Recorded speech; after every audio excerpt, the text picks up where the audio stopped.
Hello friends, welcome back to my channel Gyan Sankalp. तो friends, आज से मैं मॉक टेस्ट स्टार्ट कर रही हूँ। आप कोई भी एग्ज़ाम दे रहे हो, अगर आपका सब्जेक्ट पॉलिटिकल साइंस है तो ये क्लास आपके लिए काफ़ी हेल्पफुल है। इसमें काफ़ी अच्छे कंटेंट है। ये यूपीएससी के 2002 के क्वेश्चंस हैं, कुछ और भी क्वेश्चंस हैं इसमें। तो अगर आपका सब्जेक्ट पॉलिटिकल साइंस है तो ये क्वेश्चंस आपके लिए काफ़ी हेल्पफुल रहेगा।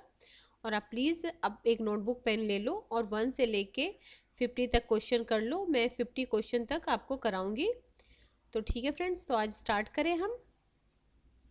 और अगर आपको किसी वजह से ये चैनल हेल्पफुल लग रहा है, अगर आपके प्रिपरेशन में थोड़ी भी हेल्प कर रही है, तो आप प्लीज़ मेरे चैनल को सब्सक्राइब कीजिए, मेरे वीडियो को लाइक कीजिए और अपने फ्रेंड में शेयर कीजिए।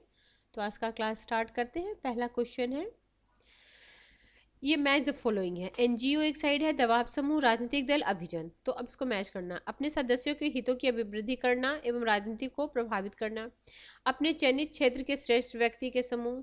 किन्हीं सार्वजनिक मुद्दों समस्याओं से संबंधित राजनीतिक सत्ता प्राप्त करना।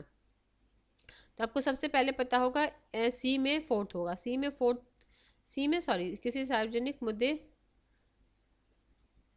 ये सी में फोर्थ होगा। ठीक है, सी में फोर्थ, तो सी में फोर्थ होगा तो ए या तो डी होगा आंसर। फिर है, अभिजन कौन होते हैं? जो अपने चयनित क्षेत्रों से विशिष्ट होते हैं, तो वो हो जाते हैं अभिजन। तो अभिजन वाले हो जाएंगे आपके, डी में हो जाएगा आपका सेकंड। तो option number A is the right answer. अगला क्वेश्चन है, नीचे दिए गए ये नीचे कथनों पर विचार कीजिए। जिला बोर्ड, नगर निगम, अधिसूचित क्षेत्र प्राधिकार एवं नगर क्षेत्र समिति, उपनगर समिति एवं पतन। तो ये सेकंड का हो जाएगा आपका ऑप्शन नंबर ये डी। फर्स्ट नहीं होगा क्योंकि नगर निकाय का नहीं, ये पंचायत का है। क्वेश्चन नंबर 3, राज्य निर्वाचन आयुक्त पदस्थ किया जा सकता है। तो पंचायत चुनाव के लिए आपको पता होना चाहिए कि राज्य निर्वाचन आयोग का गठन किया जाता है। तो इसमें क्या राज्य के गवर्नर के द्वारा, राज्य की विधानसभा के द्वारा, राज्य मुख्यमंत्री द्वारा आदेश के द्वारा, या उच्च न्यायालय के न्यायाधीशों को पदस्थ करने की प्रक्रिया के समान होता है। तो ऑप्शन नंबर डी, तीसरा का option number D is the right answer. Question number 4, panchayat समिति के सदस्य जनता द्वारा प्रत्यक्ष निर्वाचित होते, ग्राम पंचायत के सदस्यों द्वारा अप्रत्यक्ष निर्वाचित होते, खंड विकास पदाधिकारी द्वारा मनोनीत होते, दलीय अध्यक्ष द्वारा मनोनीत होते। तो इसका हो जाएगा ऑप्शन नंबर ए। अगला क्वेश्चन, पंचायत राज व्यवस्था को प्रारंभ करने वाला निम्न में से कौन सा पहला राज्य है? Tamil Nadu, Paschim Bangal, option D Uttar Pradesh, option C Rajasthan. तो option C is Rajasthan. Friends, ये क्वेश्चन एलिमिनेट किया गया था, इस क्वेश्चन में सही ऑप्शन नहीं दिया हुआ है, तो इसको हम स्किप करेंगे। अगला क्वेश्चन है, पंचायतों में अनुसूचित जाति और जनजाति को स्थान के आरक्षण का प्रावधान निम्न में से किस एक अनुच्छेद में दिया गया है? तो क्वेश्चन नंबर 7 का हो जाएगा ये 243 ग। अगला है, match the following. Question number 8, sarpanch, chairman, mayor, councillor. तो 8 का हो जाएगा आपका आंसर सी। तो ए में 2 सरपंच, बी में 3 म्यूनिसिपैलिटी, मेयर का हो जाएगा म्यूनिसिपल कॉरपोरेशन, काउंसलर का हो जाएगा वार्ड। अगला, पंचायत निम्नलिखित में से किस सूची में है? ऑप्शन ए संघ सूची, ऑप्शन बी राज्य सूची, ऑप्शन सी संवर्धित सूची, ऑप्शन डी अवशिष्ट सूची। तो ऑप्शन बी राज्य सूची में है। अगला क्वेश्चन है, केंद्रीय प्रशासनिक अधिकरण के निर्णयों को भारत के सर्वोच्च न्यायालय में चुनौती दी जा सकती है किस अनुच्छेद के द्वारा? 223 क के द्वारा, 223 क के द्वारा। ठीक है। अगला है क्वेश्चन नंबर 11, सांप्रदायिकता की वृद्धि का प्रमुख उत्तरदायी तत्व कौन सा है? अनेक धर्मों की उपस्थिति, सांप्रदायिक संघर्षों के पुराने तीव्रता, समूह आधारित राजनीतिक संगठन, संविधान की विभेदीकरण। तो ऑप्शन नंबर इसका हो जाएगा बी, सांप्रदायिक संघर्ष के पुराने तीव्रता। क्वेश्चन नंबर 12, धर्मनिरपेक्षता के संबंध में नीचे दिए हुए कथनों पर विचार कीजिए। यह धार्मिक दर्शन का संवर्धन करती है, यह धर्म को राजनीति से पृथक करती है, ये धार्मिक संगठनों को राज्य के समर्थन का निषेध करती है। ये धार्मिक विचार और विचारधाराओं का विरोध करती है। तो 12 का हो जाएगा केवल सेकंड। यह धर्म को राजनीति से पृथक करती है।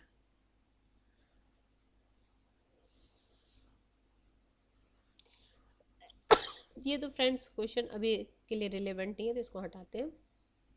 अगला क्वेश्चन नंबर 14। अब प्राकृतिक अधिकार के सिद्धांत की पुष्टि की गई। ये तो 13 हो गया क्योंकि एक हमने स्किप किया है। नहीं, हमने 2 स्किप किया ना, एक ये भी तो स्किप किया है। कोई बात नहीं, वो तो एलिमिनेट ही हुआ था वो क्वेश्चन। प्राकृतिक अधिकार के सिद्धांत की पुष्टि की गई है। तो सभी उदारवादियों द्वारा नहीं, केवल कुछ उदारवादियों द्वारा, केवल जॉन लॉक के द्वारा, जॉन स्टुअर्ट मिल, तो केवल कुछ उदारवादियों द्वारा।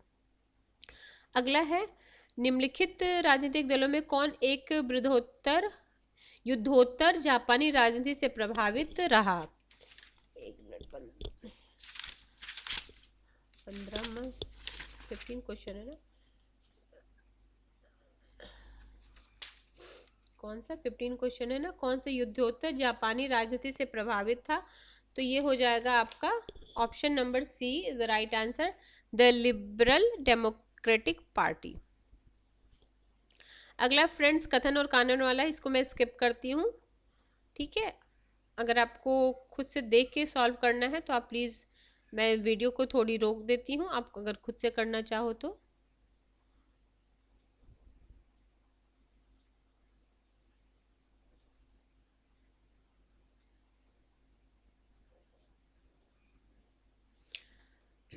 आगे क्वेश्चन है, क्वेश्चन नंबर 13, क्वेश्चन नंबर 14 कर लेते हैं ना। हमारा कौन सा क्वेश्चन था, क्वेश्चन नंबर ये हमारा एक स्किप हुआ था ये, तो क्वेश्चन नंबर 13 नहीं हुआ, 15 तो 14 हुआ है।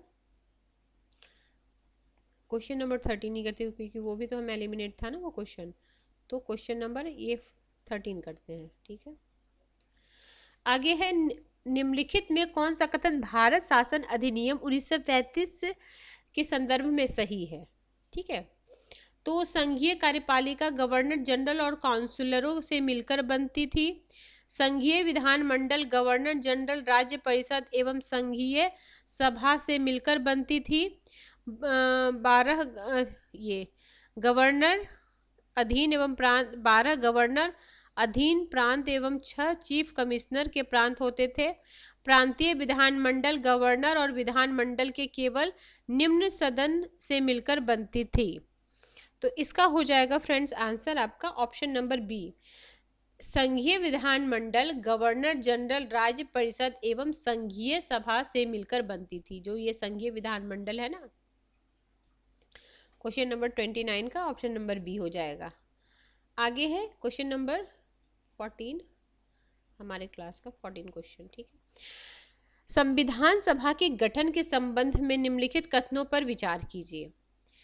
प्रतिनिधि 4 घटकों हिंदू, मुस्लिम, सिख, ईसाई से चुने जाते थे। संघीय संविधान समिति के अध्यक्ष सरदार वल्लभ भाई पटेल थे। संविधान सभा में कुल 389 सदस्य थे। डॉक्टर भीमराव अम्बेडकर अध्यक्ष में प्रारूप समिति 8 सदस्यों से मिलकर बनी थी। तो क्वेश्चन नंबर इसका क्या हो जाएगा, आंसर हो जाएगा ऑप्शन नंबर सी, केवल 3, कि इसमें ये केवल C, option number C. Question number 31 है, भारतीय संविधान के निम्नलिखित में कौन अनुच्छेद भारत में नागरिकता के विषय में है। तो नागरिकता के विषय में तो वेरी इजी क्वेश्चन फ्रेंड, ये तो पता होगा। 5 से 11 तक आर्टिकल जो हमारे नागरिकता, देखो 1 से लेके 4 तक राज्य और राज्य के संबंधित है, 5 से 11 हो गया आपका नागरिकता, फिर 12 से लेके 35 तक का मौलिक अधिकार, 36 से लेके नीति निर्देशक तत्व, फिर हो जाएगा मौलिक कर्तव्य, फिर राज्य संघीय मंडल, फिर राज्य, फिर ठीक है। आगे है, भारत में एक राज्य की सीमा में परिवर्तित किया जा सकता है तो किस अनुच्छेद के द्वारा किया जा सकता है, ये सब अनुच्छेद है। तो 3 तो इसका हो जाएगा ऑप्शन नंबर डी, अनुच्छेद 3 देखो 1 से 4 तक जो है ना वो राज्य और राज्य से संबंधित आर्टिकल है। देखो फ्रेंड्स, अगर आपने सारे आर्टिकल ऐसे याद ना रहे लेकिन किस किस भाग में कितने कितने आर्टिकल है, अगर वो भी आप कर लो तो मैं तो बोल रही हूँ मेरा जो 1000 क्वेश्चन सीरीज है वो आपके लिए काफ़ी हेल्पफुल है। मैं स्टार्टिंग में उसमें वो बताई आर्टिकल बताई हूँ और हर दिन 4-5 आर्टिकल बताई हूँ और किस किस पार्ट में है तो वैसे बताई हूँ, तो आपको आसानी से याद हो जाएगा। सारे याद भले ना हो बट आपका क्वेश्चन गलत नहीं होगा, मैं ये तो दावे के साथ कह सकती हूँ। अगर आपने 2-3 बार वो वीडियो और लगातार सुन लेना, ठीक है, एक दिन 5-5 वीडियो करके अगर आप सुन लोगे तो आर्टिकल्स भी साथ में हो जाएगा, साथ में क्वेश्चन तो उसमें अच्छे हैं ही। अगला है भारत संघ में किसी राज्य के पृथक होने की प्रति वंचित किया गया था। किसमें किया गया था? संविधान 16वां, संवैधानिक संशोधन 22, संवैधानिक 39, संवैधानिक संशोधन 35। इसमें ईस्वी सन भी दिया था। 16वां कब हुआ था? 63 में। 22वां हुआ था 69 में। थोड़ा सा आपको दिख नहीं रहा होगा फ्रेंड्स क्योंकि मैं ना बुक से पीडीएफ बनाती हूँ तो थोड़ा सा सही नहीं होता है। तो अगर मेरी कोई भी वीडियो में अगर आपको सही से नहीं दिख रहा तो आप रेजोल्यूशन सही कर लीजिए तो आपको दिखेगा। जो पिछली वीडियो मैंने अभी संसदात्मक अध्यक्षात्मक से रिलेटेड कंपैरेटिव पॉलिटिक्स के क्वेश्चन दिखाए तो उसमें किन्हीं का कमेंट आया था कि क्वेश्चन सही से नहीं दिख रहा है। तो फ्रेंड्स मैं मेरे पास मजबूरी है क्योंकि जो मैं पीडीएफ यूज़ कर रही हूँ उसमें थोड़ी सी पिक्चर क्वालिटी की दिक्कत है। तो आप अगर यूट्यूब में ये फीचर है, अगर आप अपनी पिक्चर क्वालिटी इंप्रूव कर लोगे तो वो दिखेगा, क्योंकि मैं अपने फ़ोन में करके देखी पिक्चर क्वालिटी इंप्रूव करके तो मुझे दिख रहा है सही से। तो आप भी करके प्लीज़ देख लेना। तो क्योंकि मैं जो क्वेश्चन लाती हूँ आपके लिए काफ़ी हेल्पफुल है, मैं काफ़ी देख के कि कैसे एग्जाम ओरिएंटेड क्वेश्चन जो आपके लिए हेल्पफुल रहे वैसे क्वेश्चन मैं लाने की कोशिश करती हूँ। हाँ, थोड़ी सी पिक्चर क्वालिटी मेरे में हो सकता है किसी वीडियो में सही नहीं होगा तो उसके लिए सॉरी फ्रेंड्स।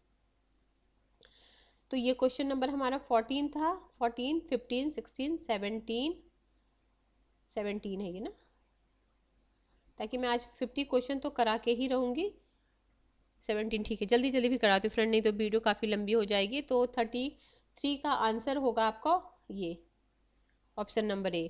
30 ये कौन सा 17 हो गया, 18 क्वेश्चन।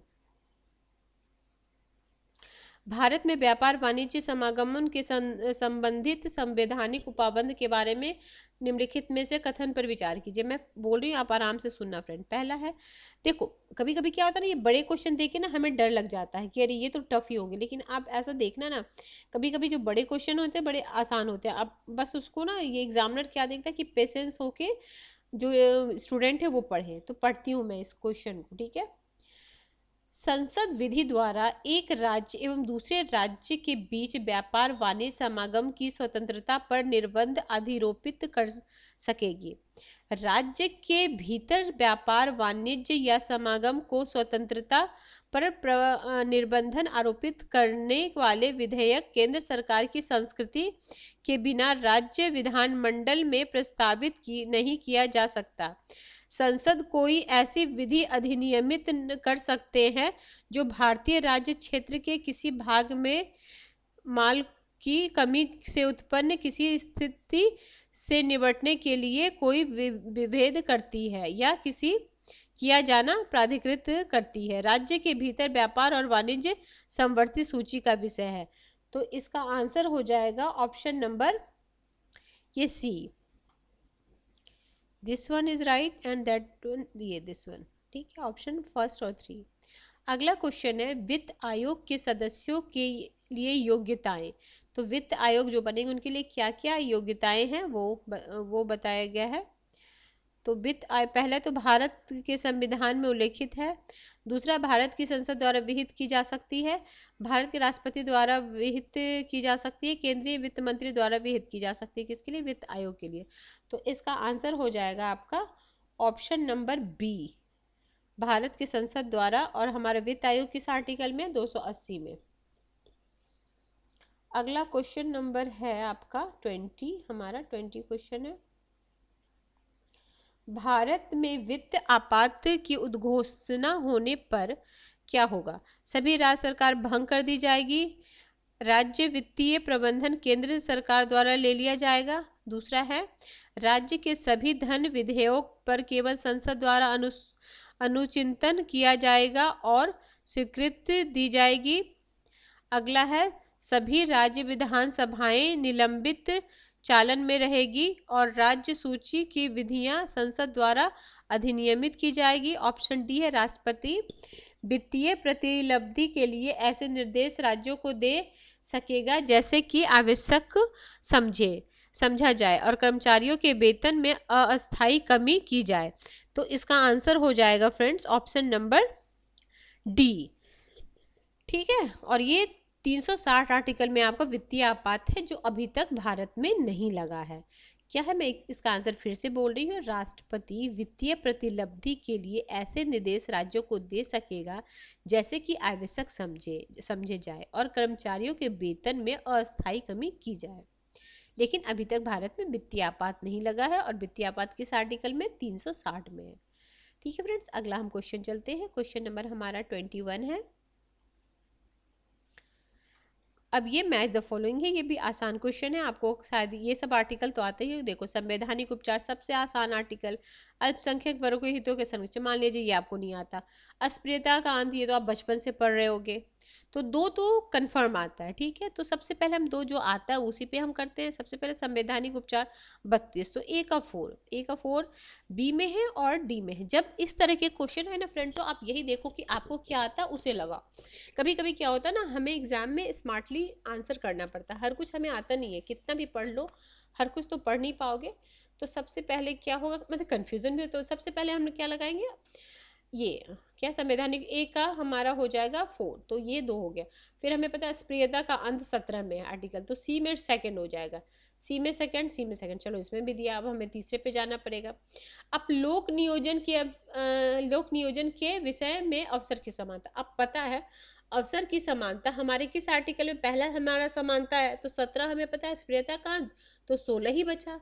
तो 16 डी का हो जाएगा। डी का हो जाएगा, आपको क्या हो जाएगा डी का, डी में हो जाएगा ये 3, डी का 3, तो डी का 3 किस में है, ये। तो ऑप्शन नंबर, ये कौन सा हमारा क्वेश्चन है, ऑप्शन नंबर ये बी हो जाएगा, ऑप्शन नंबर बी। ठीक है, आगे है, राज्य के गवर्नर द्वारा एक विधेयक राष्ट्रपति के विचारार्थ आरक्षित किया जा सकता है।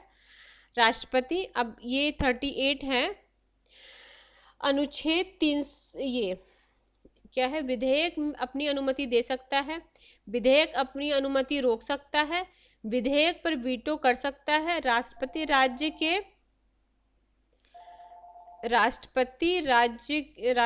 राज्य के गवर्नर को इसे संसद में पुनर्विचार के लिए लौटा सकता है। आगे है, तो ये 38 क्वेश्चन का हो जाएगा option number C. Option number C क्या बोल रहा है, ये विधेयक पर वीटो कर सकता है। ठीक है फ्रेंड्स, और ये जो विधेयक पर वीटो है वो आर्टिकल 200 में है, अनुच्छेद 200 में है। क्वेश्चन नंबर हमारा 22 हो गया।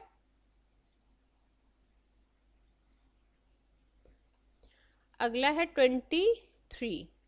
सॉरी, इसमें क्या था, सॉरी फ्रेंड्स, एक मिनट रुक जाओ, मैंने ये नहीं देखा, एक रुक जाओ। इसका आंसर हो जाएगा आपका ये 38 का है सी, तो सी में हो जाएगा ये 1, 2 और 4। तो 1, 2, 4 क्या है, एक बार मैं फिर से पढ़ती हूँ। देखो, राज्य के गवर्नर द्वारा एक विधेयक राष्ट्रपति के विचारार्थ आरक्षित किया जाता है। 1 क्या है, ऑप्शन 1, 2, 4, 3 को एलिमिनेट करेंगे। ठीक है, 3 को हम एलिमिनेट करेंगे, विधेयक पर वीटो कर सकता है। देखो, विधेयक पर अपनी अनुमति दे सकता है, विधेयक पर अपनी अनुमति रोक सकता है, और राष्ट्रपति राज्य के गवर्नर को इस सदन में पुनर्विचार के लिए लौटाने के लिए निर्देश दे सकता है। और किस आर्टिकल में है ये, 200 आर्टिकल में, आर्टिकल 200 में है ये। ठीक है, याद रखना। अगला क्वेश्चन है क्वेश्चन नंबर 23 है, ये यूपीएससी का क्वेश्चन। लेकिन अब आप देखोगे कि किसी एग्जाम में इस तरह के ही क्वेश्चन आते हैं, 1 सही, 1, 2, 3 सही। तो हमें सब अच्छे से, मतलब हमें अपने सब्जेक्ट का डेप्थ नॉलेज बहुत जरूरी है। तो एक देखो, पहला है, संघ के प्रशासनिक संबंध मंत्री परिषद के सभी निर्णय राष्ट्रपति की संस्तुति किए जाएंगे। दूसरा है राष्ट्रपति विधायन के लिए प्रस्ताव के संबंध में जानकारी मंगा सकता है। तीसरा है राष्ट्रपति निर्देश दे सकता है कि कोई विषय जिस पर मंत्री द्वारा विनिश्चय किया जाए वे मंत्रिपरिषद के सामने रखा जाए। चौथा है राष्ट्रपति के अधिकार है कि वे विशिष्ट जानकारी को प्रकाश में लाने के लिए मंत्रिपरिषद को संबोधित करे और आदेश भेजे। तो इसका हो जाएगा आपका आंसर नंबर ये 1 2 3 सही है, ये 4th गलत है, बाकी 1 2 3 सही है। क्वेश्चन नंबर 24, नीचे दिए गए कथनों पर विचार कीजिए। राष्ट्रपति संघ की मंत्रिपरिषद के बिना कार्य नहीं कर सकता। दूसरा है महा सॉलिसिटर केंद्र सरकार का सर्वोच्च विधिक पदाधिकारी है। तीसरा है संघ की मंत्रिपरिषद प्रधानमंत्री की मृत्यु होने अथवा त्यागपत्र देने पर भी कुछ समय के लिए कार्य कर सकता है। चौथा, प्रधानमंत्री की अनुमति में केवल गृह मंत्री ही केंद्रीय मंत्रिपरिषद की आपात बैठक की अध्यक्षता कर सकता है। तो इसका आंसर हो जाएगा ऑप्शन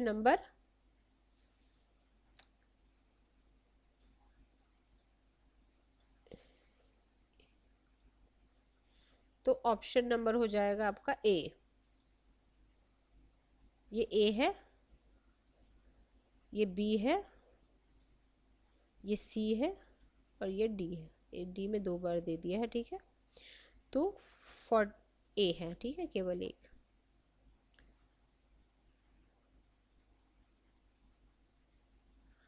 अगला है क्वेश्चन नंबर हमारा हो गया 25।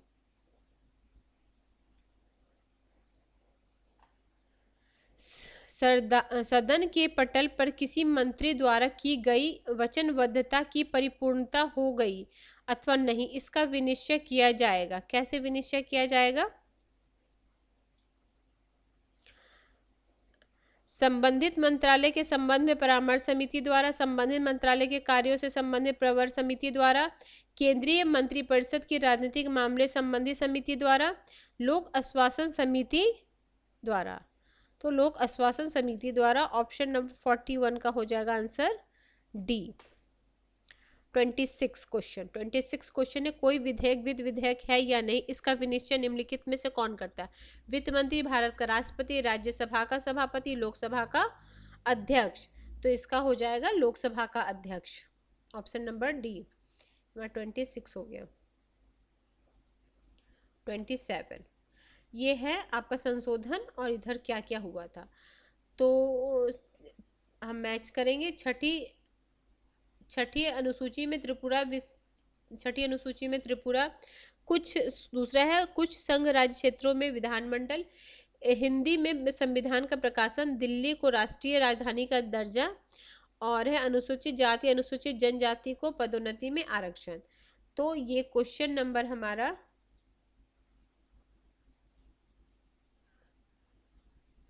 43 है। 43 का हो जाएगा ए।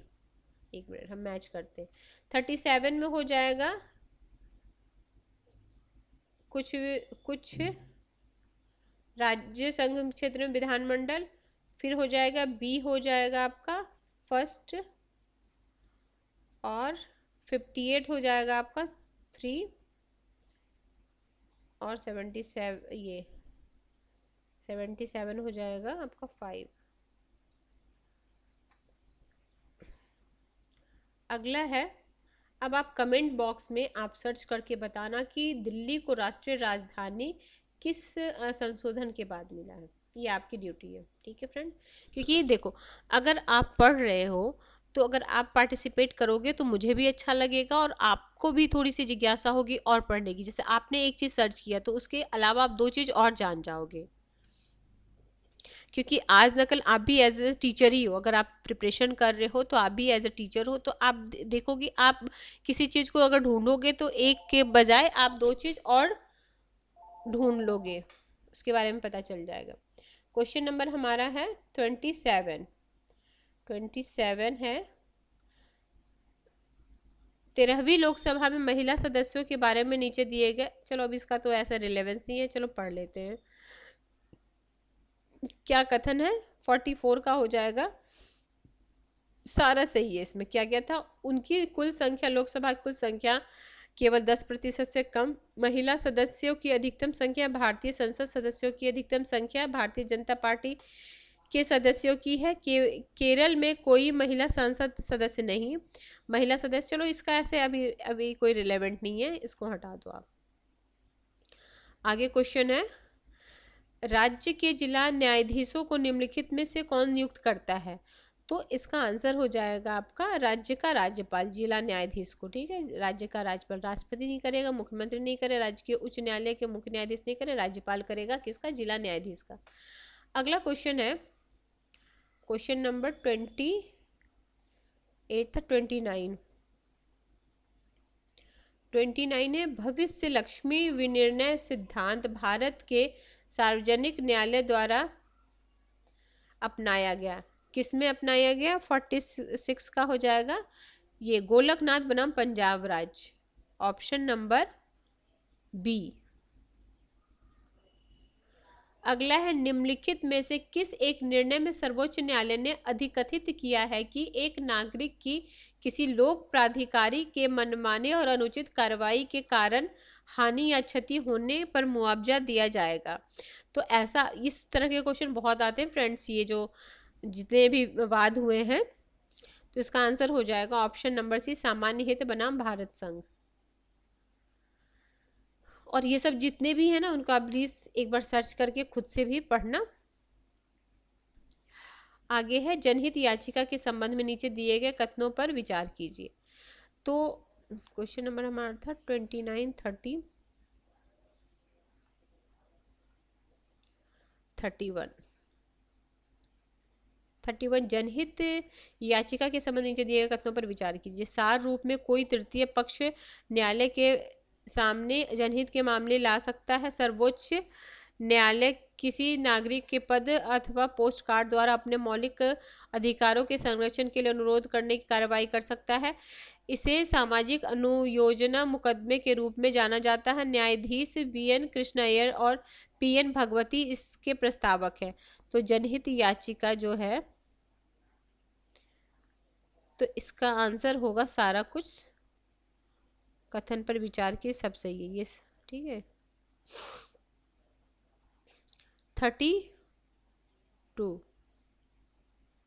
भारत की न्यायिक प्रणाली के संबंध में नीचे दिए गए कथनों पर विचार कीजिए। कुछ राज्यों में पंचायत न्यायालय कार्य, एक मिनट फ्रेंड, मैं इस क्वेश्चन को सही से PDF नहीं बना, मैं इस क्वेश्चन को अपने बुक्स से देख के आपको बताती हूँ। ठीक है, आप सुनना फ्रेंड। देखो क्वेश्चन नंबर 49 है, 49 में है, भारत की न्यायिक प्रणाली के संबंध में नीचे दिए हुए कथनों पर विचार कीजिए। पहला है, कुछ राज्य में पंचायत न्यायालय कार्य कर रही है। दूसरा है, भारत का सर्वोच्च न्यायालय भारत के मुख्य न्यायाधीश सहित 26 न्यायाधीशों मिलकर, देखो अब तो नहीं है, अब तो 31 हो गए हैं, नहीं अब तो 34 हो गए ना, 33 + 1। ठीक है, यह संघ राज्य क्षेत्र चंडीगढ़ दोनों में उच्च न्यायालय है दोनों में। केंद्रीय राष्ट्रीय न्यायिक अकादमी की स्थापना भारत सरकार द्वारा हुई है। तो इसमें सिर्फ ये वाला नहीं होगा ना, अब सेकंड नहीं होगा इसमें, तो इसका मतलब ये नहीं होगा, बाकी 1, 2, 1, 3, 4 होगा। उस समय तो सेकंड भी हो रहा था क्योंकि तभी 26 न्यायालय, अब भी 34 है, 33 + 1। आगे है क्वेश्चन नंबर हमारा क्या हो गया, 31, 32, 33। आज 35 क्वेश्चन तक ही करा पाऊंगी फ्रेंड्स, क्योंकि मुझे काम है। अगले क्लास में मैं फिर कोशिश तो करूंगी कि 50 क्वेश्चन करा पाऊँ, लेकिन अगर 50 ना 25 भी हो, लेकिन कुछ तो हो आपके लिए। भारत में राज्य के गवर्नर की शक्ति के संबंध में नीचे दिए गए कथनों पर विचार कीजिए। वह प्रत्येक वर्ष राज्य विधानसभा के प्रथम सत्र के प्रारंभ होने पर अभिभाषण करता है। विधानसभा को उस समय किसी विचारधारा विधेयक के संबंध में संदेश भेजा जा सकता है। वह राज्य की विधानसभा को आहूत कर सकता है, उसका सत्रावसान कर सकता है और विघटन कर सकता है। वह राज्य और उच्च न्यायालय की शक्तियों में कमी करने के विधेयक को स्वीकृत दे सकता है। तो इसका आंसर हो जाएगा फ्रेंड्स आपका क्वेश्चन नंबर क्या है, 50 है ना, मतलब हमारा तो 33 है, question number 50 D, option D ये डी में है 1, 2 और 3। और अनुच्छेद कौन कौन सा है? 175 से 176, वो आर्टिकल देखना आप, ठीक है। 175, 176। अगला है 34। भारत में राज्य के मुख्यमंत्री के संबंध में नीचे दिए गए कथनों पर विचार कीजिए। वह राज्य के गवर्नर द्वारा नियुक्त होते हैं। वह और उसके मंत्री पर सामूहिक रूप से गवर्नर के प्रति उत्तरदायी होते हैं। तीसरा, उस राज्य का प्रशासन और विधायन प्रस्तावों के संबंध मंत्रिपरिषद के सभी निश्चय गवर्नर के आवश्यक सूचित किया जाता है। चौथा है, यह यदि राज्य का राज्यपाल यह चाहे कि कोई ऐसा विषय जिस पर मंत्री के निर्णय लिए जाए जिस पर मंत्रिपरिषद के ने विचार नहीं किया है, उसे मुख्यमंत्री मंत्रिपरिषद के विचार अर्थ प्रस्तुत करे। तो इसका आंसर हो जाएगा आपका सी। देखो, ये गवर्नर के प्रति थोड़ी उत्तरदायी होती, ये वाला नहीं होगा, सिर्फ विधान सभा के प्रति उत्तरदायी होंगे ना। अगला क्वेश्चन है आपका, और ये 34 हो गया। 35, आज हम 35 तक ही कर पाएंगे फ्रेंड्स। अगला क्वेश्चन, ये लास्ट क्वेश्चन हमारे क्लास का। भारत में राज्य के अधिवक्ता के संबंध में नीचे दिए गए कथनों पर विचार कीजिए। तो उसकी नियुक्ति भारत के राष्ट्रपति के द्वारा होती है। वो राज्य विधानमंडल की कार्यवाही में भाग ले सकता है। उसका वेतन राज्य सचिव राज्य की संचय निधि द्वारा होगा। वह राज्य सरकार की विधि संबंधी विषयों पर सलाह देगा। तो इसका हो जाएगा इसका आंसर हो जाएगा आपका ए, सेकंड और 4। ठीक है, ठीक है फ्रेंड्स, तो आज के क्लास में हम इतना ही करेंगे। नेक्स्ट क्लास में इससे आगे का क्वेश्चन मैं कराऊंगी। अगला मॉक टेस्ट आपको 2 से 3 दिन में होगा। अगले तीसरे दिन मैं करा दूंगी, कोशिश करूंगी फ्रेंड्स 2-3 क्लास आपके लिए लेके आऊँ।